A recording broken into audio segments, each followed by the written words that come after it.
throughout the day, we've heard some testimony from Durst himself. Initial thoughts about how he's doing and his credibility, Krista.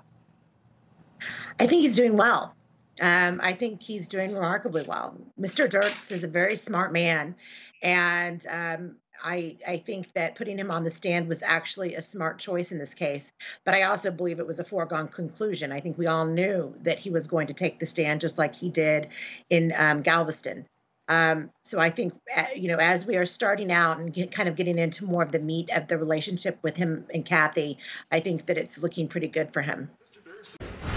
Okay, Krista, so of course the state is arguing that Durst killed Susan because she would have spoken perhaps to police about his involvement with the disappearance of his wife, essentially telling police that he killed his first wife.